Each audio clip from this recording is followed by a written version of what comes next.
rock and roll. All right, party time.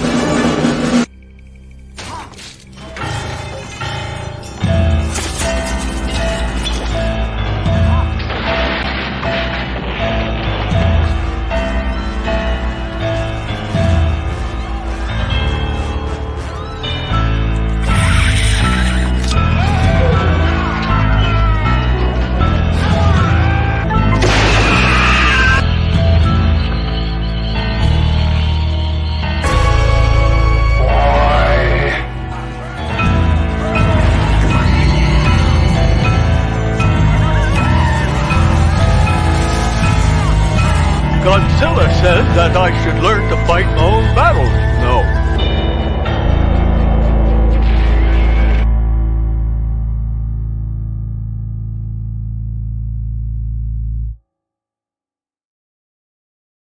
Hello, cadets. Welcome to another episode of General Howitzer's Big Monster Briefing Room, otherwise known as the Big Monster Briefing Room.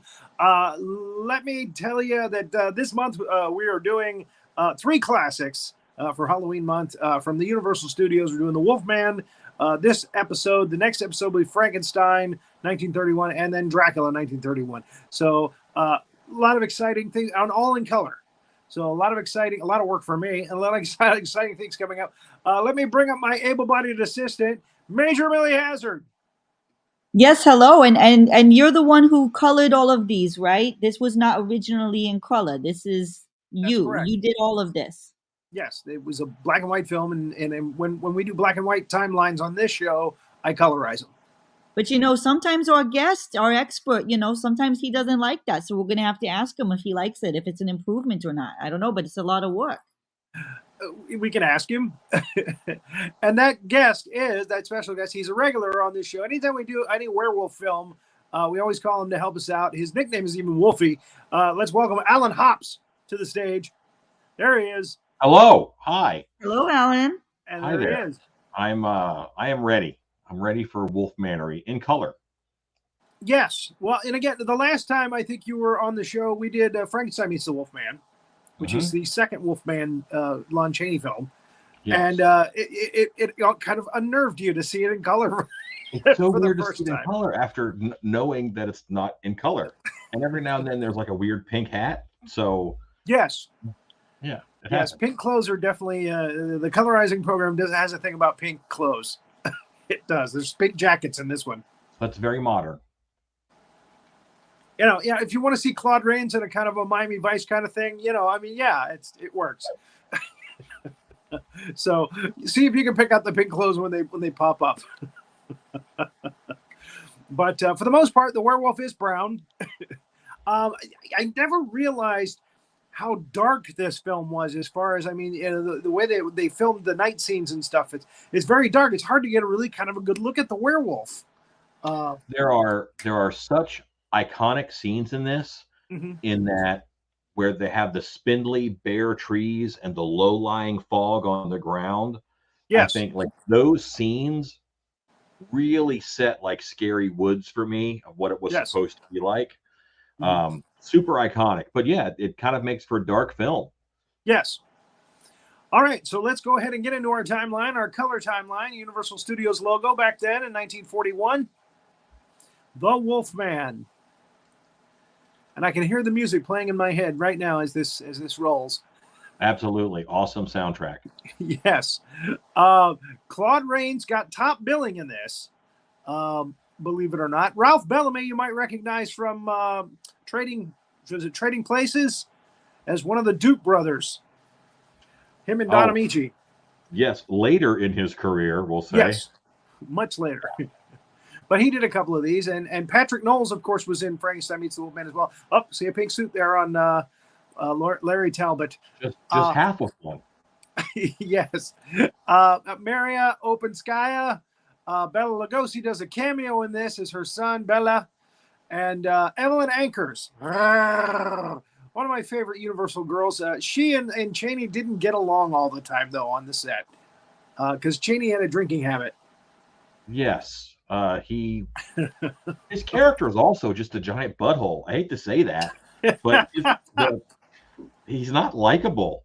He's a peeping Tom. He's a masher. He's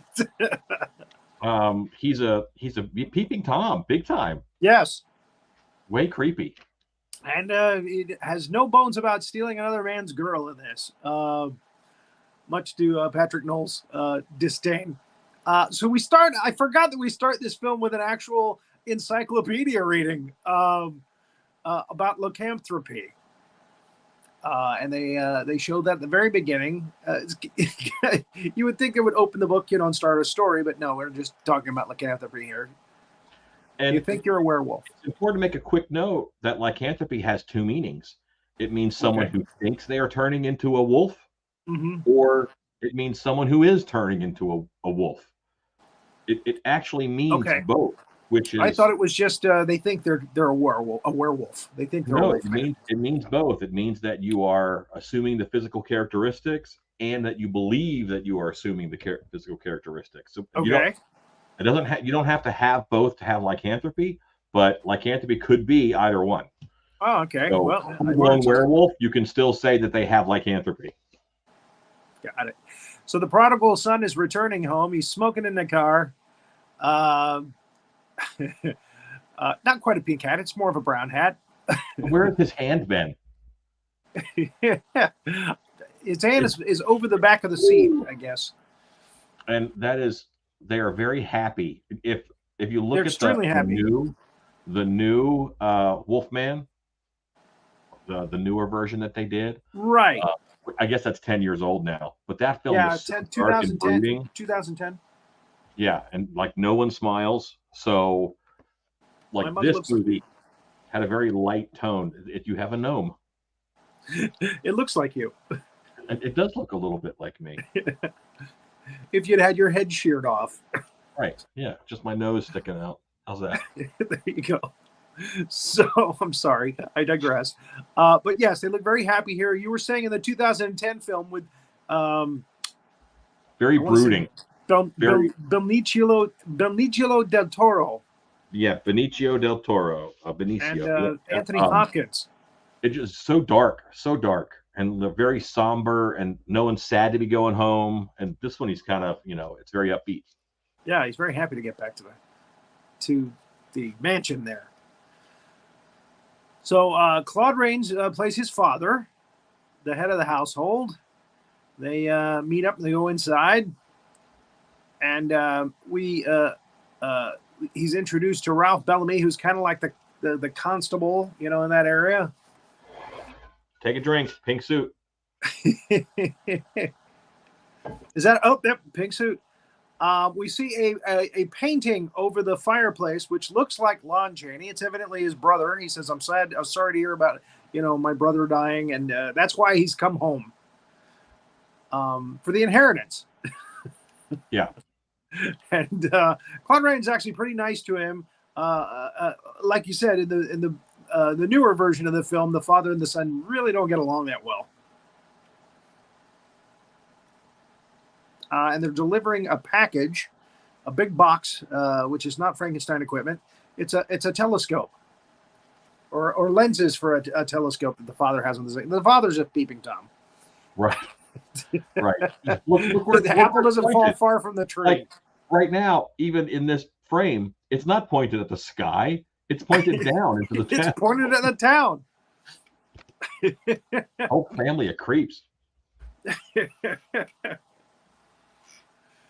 We actually got a picture of the town too from there, and it actually looks like a scene from the old silent films, like Nosferatu, with the shuttered edges.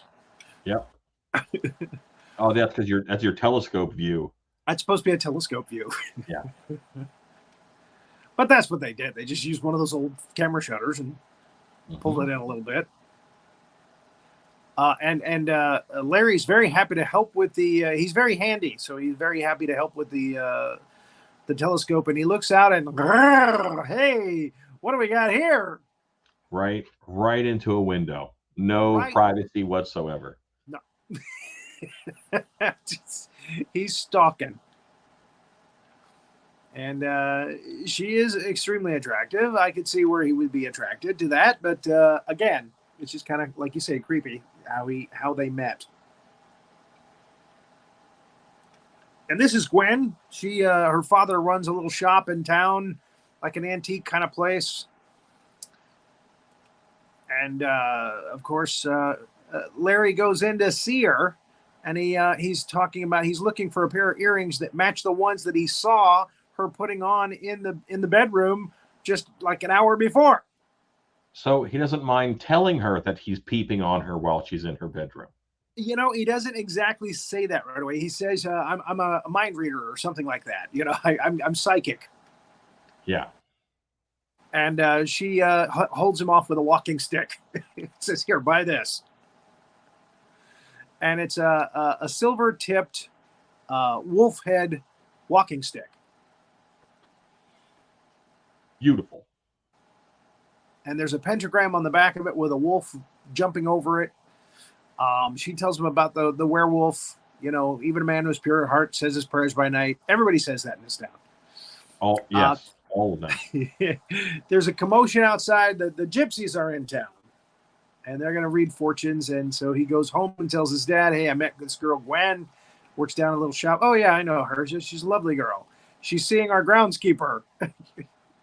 Or the guy that... he's kind of a groundskeeper, but he hunts. He hunts dangerous things that come close to the property. Played by Patrick Knowles. Now, Larry... Oh, go back one. Larry shows up at a pre-coordinated time, and Gwen, even though she doesn't really want to go because she's seeing somebody, she's looking for him. So there's some interest there, and he shows up with his cane, but Gwen brings a chaperone. She brings her friend with her. So Larry's not completely happy about that, but they go walking through the moors to get to the gypsies. And again, like you said, the trees and the fog on the ground, this is all setting the mood for what's coming up later. And so this is set in England, and I think that there's like 3 people in this movie who actually have an English accent. You are correct. And Larry Talbot is not one of them. No, not at all. No, he didn't has even been, try. No. But I guess he has been in America, but it's rough. Yes, Claude Rains has a British accent because he's from England, and right. Patrick Knowles. But Evelyn Anchors, nope. No. Yeah, but most of them speak very Americanized English, including the gypsies. Yes, well, Bela Lugosi, except for Maria Openskaya, and Bella. She's legit, and so is Bella. So, that was the case in Frankenstein Meets the Wolfman too. So, would you mind going back one? I'm sorry. Were they pointing out here that that's wolfsbane? Yes, actually, and the girl who is about to get her palm read picks up a bunch of them and brings them with her. So, look at that plant, and way back when he was peeping in her window, she has that hanging off her window. Oh, okay. She has dried wolfsbane hanging at the window. Okay. That I'll have to go back and look at. tells how superstitious like that whole town is, Yes. So it's just it's just like 2 carts and horses. It's not a big gypsy gathering yet. We are going to see one a little later on. And Bella is telling fortunes. So the girl, the chaperone, goes in to get her fortune told. And Larry decides to make time.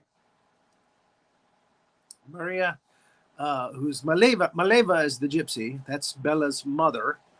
Mm-hmm. She looks concerned.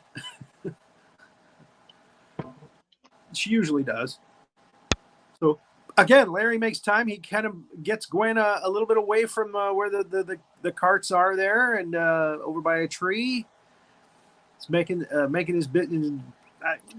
He's trying to get. So what if you have a boyfriend talk?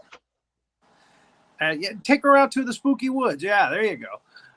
Bella actually swipes the wolfsbane off the table. He's not happy about it because he's a werewolf. And he looks at her palm Spoilers. and sees. What's that? I said spoilers. Yeah, well, this whole show is a spoiler. You know, we're the cliff notes of old horror movies. You know. So, and again, so at this point, I usually say, you know, we have graphic and gory stuff in a lot of our shows, but this one not so graphic. Everything happens behind a tree. No, the Wolfman is very much a strangler. Also, I'm not going to claw you. I'm just going to choke you out. That's how I operate. Well, he bites their jugular vein. I mean, they make it a point to say that in every one of these Wolfman films back in the 40s. But when his jugular vein has been severed. He bit right through the jugular vein. So that's the thing. That's the modus operandi of the Wolfman. Every time they show it, though, he's choking them out. He's just grabbing them by the throat. Well, that's all he can do, you know, with the sensors back then. Again, most of the people that when they get hit with a cane or something, it happens behind a tree. Yeah. You see the cane coming up over the tree or between two branches, and that's basically all you get. When a wolf attacks a person, you don't see it. It's all in shadow. You know, it's all dark. And so anyway, Bella is having an episode. He actually pushes his hand over his head, and you can see the pentagram on his forehead. And I think that's the next shot. And that means Bella was bitten in his cranium by a werewolf. That was a bad day. But I bet it healed fast. But yeah, werewolf bit him on the top of his cranium, just like in the Lost Boys, the guy bites into the top of the biker's head. So this movie is so responsible for so much Wolfman lore and werewolf lore that just came from this movie. Right. Silver bullets, not a thing until this. The poem, everybody thought it was a real little poem, but it was written for the movie. And so many things have carried out. The pentagram in the hand of the victim, that has shown up in a lot of other things also, started here. And the pentagram shows up on the person's body where he was bitten. Yes. Yeah. I haven't seen that one really, maybe in one or two movies, but not too many. But in the hand, there was a TV show in the 80s called Werewolf. Okay. And it was excellent. Chuck Connors. Yes. And you were promised 2 werewolf transformations per show is what you were promised. Like that was on the commercials for it. And he saw the pentagram in the hand of his victims. Yeah. They carried it over. Sealback. Kurt Sealback, right? Yeah. Yeah. Was the guy that penned this, and again he wrote the next one, Frankenstein Meets the Wolfman, and again there were no silver bullets in this one. It was just the silver cane.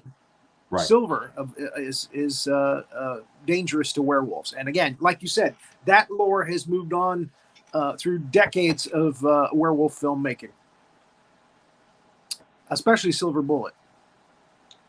And then you get a blessed silver bullet that comes up with Curse of the Werewolf. It's got to be blessed. Silver bullet shot into your heart by the one you love. That was in one of these. Yeah, I think it was House of Dracula. So there we see the wolf's bane on the ground. He tells her, "Go away, come back tomorrow. I can't read for you anymore." She's like, "What did you see? What did you see in my palm?" And then she runs. He scares the hell out of her, and she runs off into the spooky woods, of course. Because when you're terrified, that's what you do. You run off into the spookiest woods you can. So she's yelling. Larry and Gwen hear her. Go ahead. So this is very much, Bella also is a wolf man. Yes. If you are a werewolf and you like it, then you are a werewolf. Often a werewolf they traded powers for the devil or made a deal with the devil to get it. But a wolf man is cursed. Right. So Bella is right in line as far as playing the curse. He doesn't want to kill the person. He was upset that he saw this person dying. Whereas a werewolf could have had the same situation happen, but say, when you get to the woods, make sure you go left, away from people, because kind of setting himself up for later. But he didn't do that there you at all.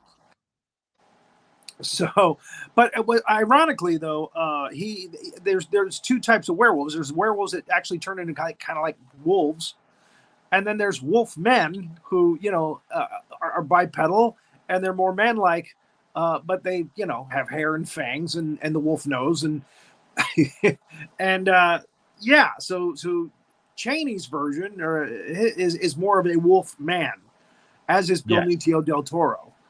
But a lot of times he'll just change into a wolf. If you're cursed, you're a wolf man.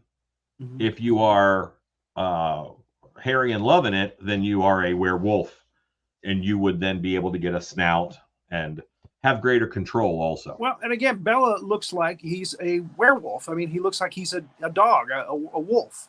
He should be enjoying it more when he looks like that, but so they're a little inconsistent. What the hell happened here? So go back to that slide you were just at. Larry goes to see if he can help her friend, but he leaves Gwen. Larry, you left me alone. She even looks like that in her face in this part. Larry, where are you going? I'm here by myself. Yep. So he left her all alone. And he has his cane with him, that she gave him. So he, the wolf comes after him, and I guess he gets his cane somewhere along the line and just kills Bella. There's a little fight there with the wolf.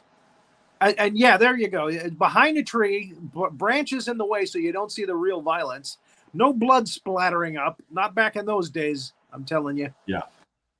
And again, you see the cane go up, you see the cane go down, and the werewolf is dead. And the girl is dead.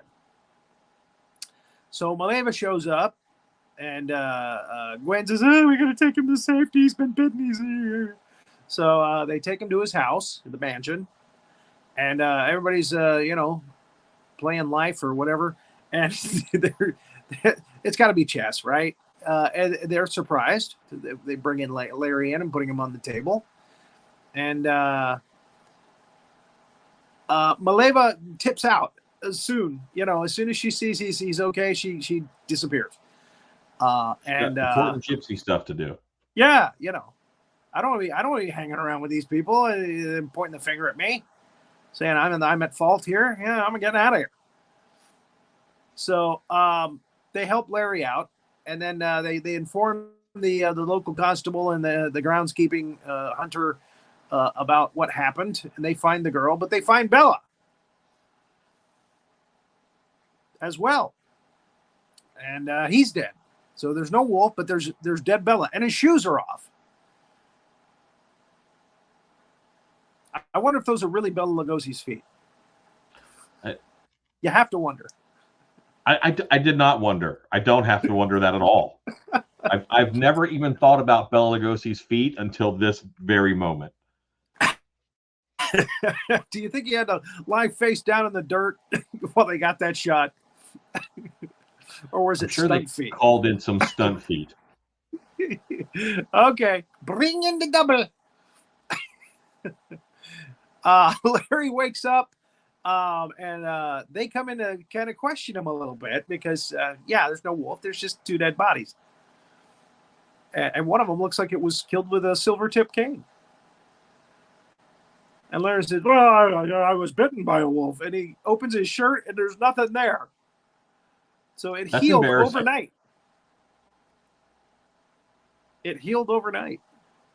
So now he's like, oh, well, it must have healed. This doesn't look good. So they asked him about if he saw Bella. And he's like, no, of course not. I said, why? I fought with a wolf. My gosh. And so when they brought him in last night, no one looked at his wound?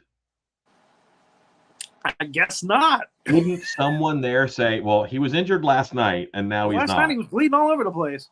Right. There's a lot of continuity gaps in this movie, actually. There's a huge one coming up in a little bit. I love this movie, but it's not very good. It's George Wagner, who went on to do episodes of Batman. He did the Egghead episodes, I think. Yeah, he didn't do a very good job with continuity on this one. It's like he didn't even care. And again, when you move on to Frankenstein Meets the Wolfman, I mean, the whole storyline doesn't jive all the way either. Well, wait a minute. In the last film, didn't they do this? So, yeah, they go out and, basically the father is like, let's keep this to ourselves. Okay, guys? My son didn't really care. You probably just saw Bella out there. It was dark. Bella was to attack the girl, and he just didn't realize it wasn't a wolf. Wink, wink, nudge, nudge. Right. So they've agreed to keep it under wraps for now until they figure out what the hell happened. And it's a gypsy, so prejudice and all, probably. Did they say in this how his brother died? They did not. Okay. They did not. In the new one, his brother died because he was attacked by a wolf. Oh. Yeah, maybe they tried to clean that up a little. Okay. So they're taking the coffin with Bella's body into a local crypt kind of place. And those two old biddies are talking about Larry Talbot. Oh, the man that killed the man, and there's the man. And they're not saying, hey, why are they letting this gypsy into, the town crypt? Yeah. So, but they're talking about Larry being the killer of the man in the coffin. Yeah. So he goes in there. I guess he's going to talk to Bella and say sorry. But then Maliva, the local priest, come in, and he's like, "Your people are coming to party? This is how you guys operate?" She's like, "Yes, this is how we celebrate the death of a member." And then she does the other speech that we don't hear in any of the other films. The path you walk is thorny. Well, the way you walk is thorny through no fault of your own. By no fault of your own. Yeah. Rest in peace, all that kind of. And that evidently stops you from being a werewolf, because usually when she says that to Lon Chaney, he turns back into Lon Chaney, even when the full moon is still out. So that's another kind of weird thing. But anyway, so Gwen's father, he is dealing with the townspeople. They're like, oh, Larry Talbot, he's trying to see her daughter, and he's a killer. And Larry shows up, and he's not happy. Well, why don't you tell me? Oh! And he's got his cane ready. Yeah. I mean, whack a couple of you old biddies on the way out. That's a great way to defend yourself. Why are you talking about me? He says with the cane poised.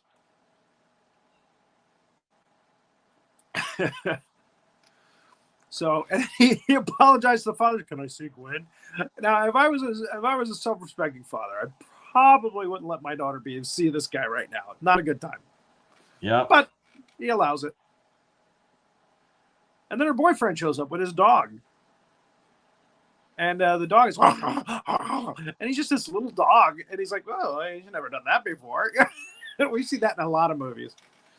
If somebody's a vampire or werewolf, a cat or a dog will come into the scene. Let us know. Animals know. Animals know. So Larry tries to shake his hand, and he's not taking it. I mean, it's understandable. He's trying to scope his girl, Yes. And now it's interesting. Can we go back to that previous slide?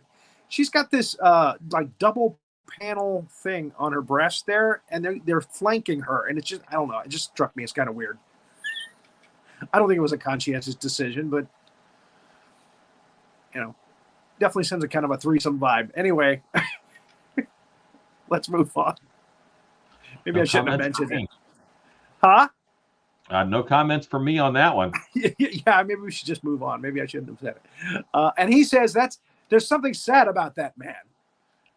Which is, I think a better line would be, is he still trying to snake you from me? Yeah, exactly. Yeah, he didn't treat him like he was a sad guy. He treated him like he was a piece of crap. Yeah, there you go. So the gypsies have set up camp again. Now it's a whole bunch of gypsies. It's a huge caravan of gypsies, and they're celebrating the death of Bella,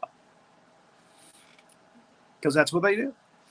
I gotta hand it to Universal. They do really good costuming for gypsies in most of their films. They probably just have a nice, closet full, ready to go. Gypsy costumes. Why not? Yeah. These are leftovers from the original Lon Chaney Hunchback of Notre Dame. Right. So Gwen and her boyfriend show up, and they're happy. And Larry shows up, and he's happy. He sees Gwen. His father and Ralph Bellamy are there watching. The boyfriend tries to show he's a regular guy. And he goes, "Here, let's have some fun. Let's shoot some guns." No silver bullets in those guns, though. So Larry's a pretty good shot until he gets to the wolf that pops up. And then he freaks. And his dad sees it. Okay, so that wolf head, yes. Look at how similar that drawn wolf head is to the sign of the slaughtered lamb. Oh, okay. It's almost the same drawing. It's very similar. American Werewolf in London, yeah. Yes. And that is a werewolf. That's not a wolf man, and it's a werewolf. He's a big giant wolf. Yeah, that's a yes. He's just a big old wolf. Yeah. But again, cursed. He doesn't like killing. Yeah. And that they flop a bunch. They flip-flop on that in different movies. So the dad is like, uh-oh, my son might be crazy. That's the look of a father who thinks his son might be crazy. An important note, there's a deleted scene to this movie. Uh-huh. Where I imagine there's several. Well, the one where they have a bear at the gypsy camp. Uh-huh. And you can fight the bear, like for money. And Larry Talbot fights the bear and beats it to death. Oh, jeez. And they took the scene out because they wouldn't use it? Because it was unsympathetic. It made Larry Talbot seem unsympathetic. He's a peeping Tom. He's trying to snake a guy's girl. But hey, don't let him beat up a bear. Right. Jeez. That would be unsympathetic. Craziness. All right. So Larry finds Maleva. And she's like, "I've been waiting for you. I knew you were going to come. What took you so long?" And she explains to him that Bella was a werewolf and he was bitten by her son. And now he's going to be a werewolf. So she gives him a magic amulet to wear for protection. And he's like, I don't believe any of this. You're just trying to fill my head with a bunch of junk. So he gives that amulet to Gwen right after this scene. Probably the nicest thing that he has done. Yes. And then the gypsies, she goes to one of the gypsies and says, "There's a werewolf in the camp." And he goes around and tells everybody. And I mean, they are packing up shop quick. And the town constable sees that. He's like, "Well, that's peculiar." And, you can actually hear them saying, "Werewolf in camp, werewolf in camp." So was Bella just a well-kept secret? Or did they know that he was a werewolf? How is it that, well, you got to remember that when Bella and her were there, they were there by themselves. There was no other gypsies. Gotcha. Okay, gotcha. Maybe they knew and they decided, we're not going to hang with you. And then when he's dead, they're like, "Hey, werewolf's dead. Let's party." Yeah, got it. That makes sense. That follows through. And Larry makes time again. Evidently, she had a fight with her boyfriend. That's a scene I think that was deleted. Maybe they thought it was making the film drag. I don't know. And he kisses her. This is when he actually kisses her, and she falls in love with him. She runs off though because she feels guilty. And then he starts to feel weird. he starts to see in his mind visions of these gypsy people telling him, you know, you're a werewolf. You're going to kill. You have the sign of the pentagram. So he goes home. Okay, now here's the biggest continuity gaffe in any old horror movie that I think ever. He starts taking his clothes off in this scene. He right down to the wife beater T-shirt, takes his shoes off, looks down at his legs, and his legs are getting hairy. His arms are fine. Right. There's no hair on his. That's like me, you know. If I open up and showed my wife beater underneath this, you know, and he starts to walk with the hairy wolf feet. Now, when he's outside and about, he put his shirt around, back on. He's got a dark shirt on. The werewolf took time to stop off at the closet and put a shirt on. Well, that's a universal tradition. He also changed pants. Those are very dark pants. I'm glad you noticed that. the werewolf in, not American Werewolf in London, but Werewolf of London. Yes. He fully changes, stops by the door, puts on a coat, puts on a hat.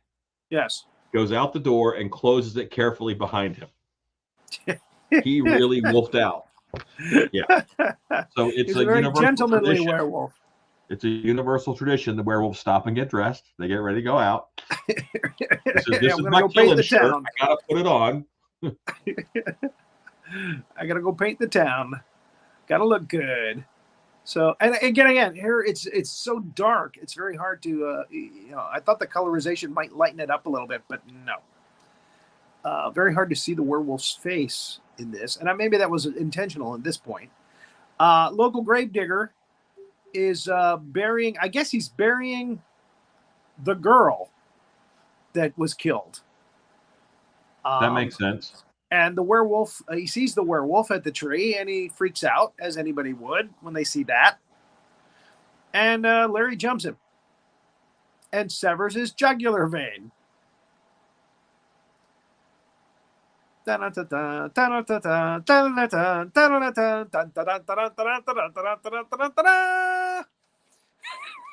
music playing in my head.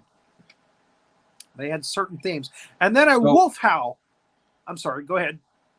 I think Gravedigger has to be the most dangerous job in the Universal movie universe.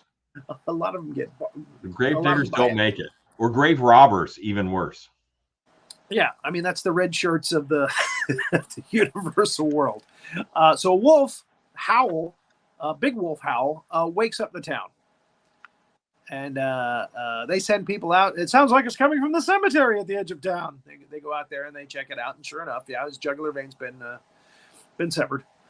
Larry wakes up in bed. How did I get these clothes on?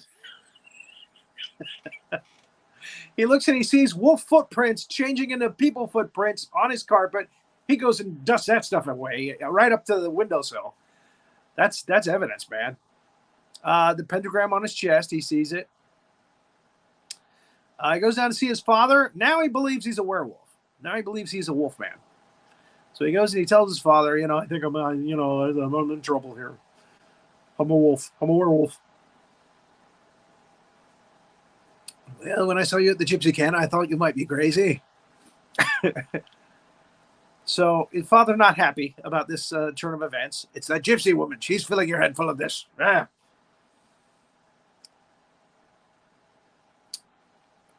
So they got to go to church, show the town that everything's okay.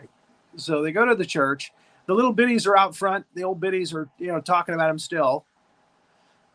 Especially now that the town gravedigger is dead. Now they got to find a new town gravedigger. And Larry basically doesn't even want to talk to Gwen and her father. He's real sheepish at the front door there. Well, things have gone poorly, so yes. Yeah. I mean, he saw his feet turning furry. So, big church. Everybody walks in, takes their place in the pews. Larry stops at the front door. For some reason, he's just not going in. And he looks at everybody looking back at him over their shoulder, over the pews. His dad doesn't look happy. Come on, son, sit here with me. Hey. And he takes off. He heads out the front door. I don't know if they're implying that he can't go into the church, or if it's just, the social pressure of nobody wants me here, I should go. Yes, that's kind of ambiguous. Yeah. But it's interesting that you might think that he can't go into the church. Like a werewolf can't step into a church because it's hallowed halls. Which is a vampire like thing. Like a vampire. But not necessarily a werewolf thing. Right. Is anybody going to invite me in? Yeah. Vampires have to be invited in. So anyway, he goes out. He's like, I'm done with this. I'm not doing this. And back at home, they have a talk again with the town constable and the doctor. The doctor in this is actually kind of sympathetic with Larry because he thinks he's suffering from lycanthropy. Thinks he's a werewolf, that one. And he's trying to be sympathetic, and the dad is like, "Stop it! Don't egg him on. Don't encourage him."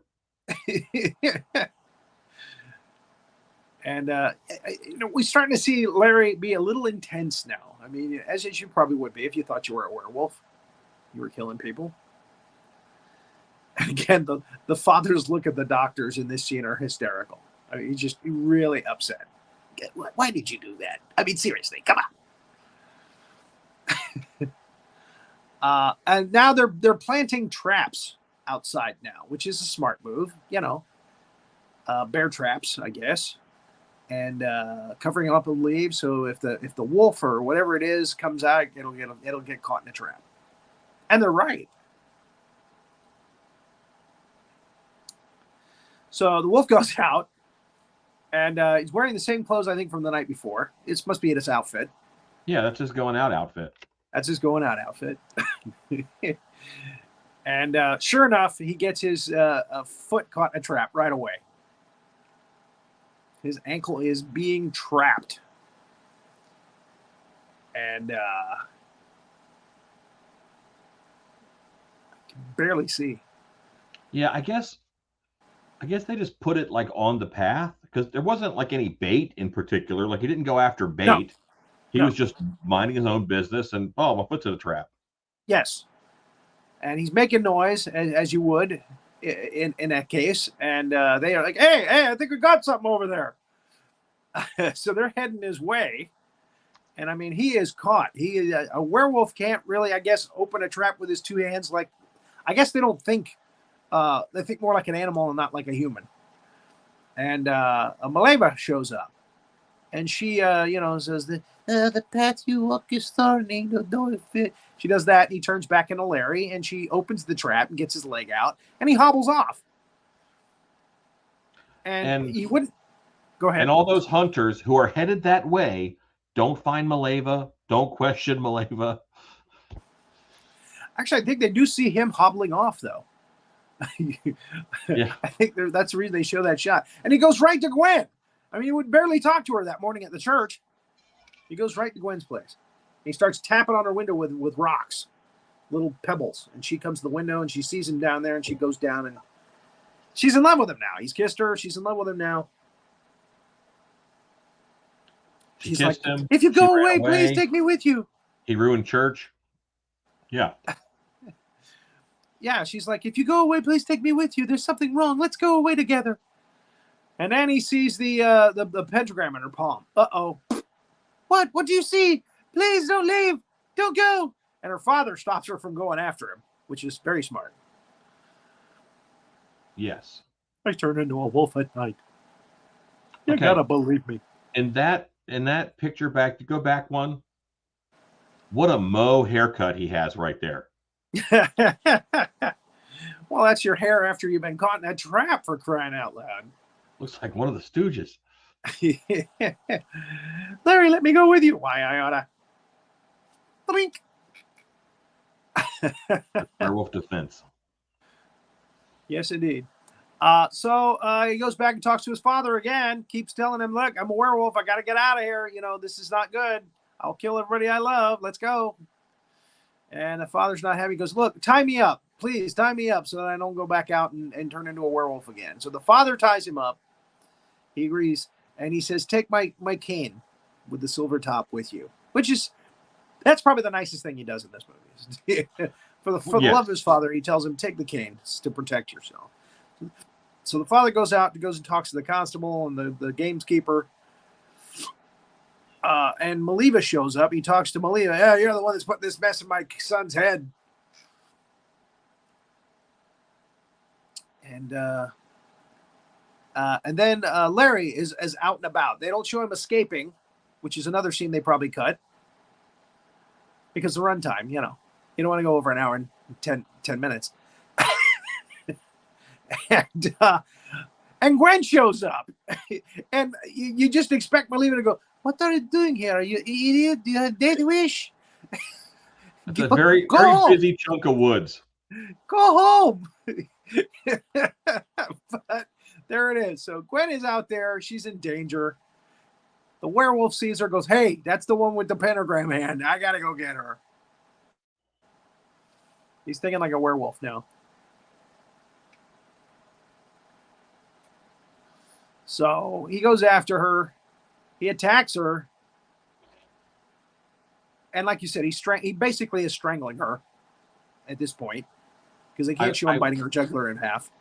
I'm going to say that the colorization for these scenes hurts the woods a little bit. I think the moodiness of, like, every now and then you get a patch of pink fog or light blue fog. Like you've got blue down at the bottom. The pink fog.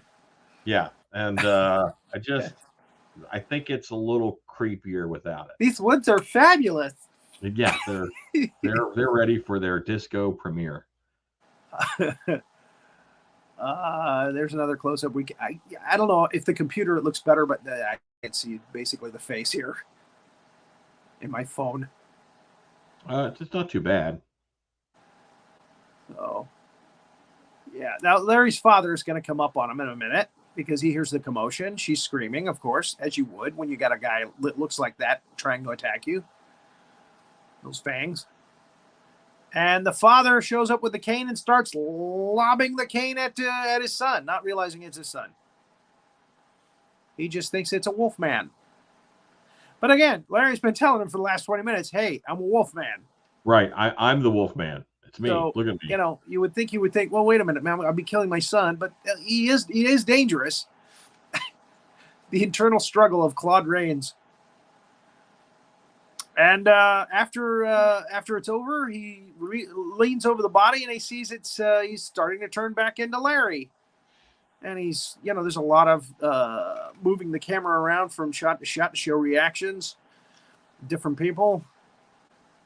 I killed my son. The path you walk is thorny. What are you saying? Stop it. But my son's I tell dead. you what, though, now Claude Rains has lost 2 sons.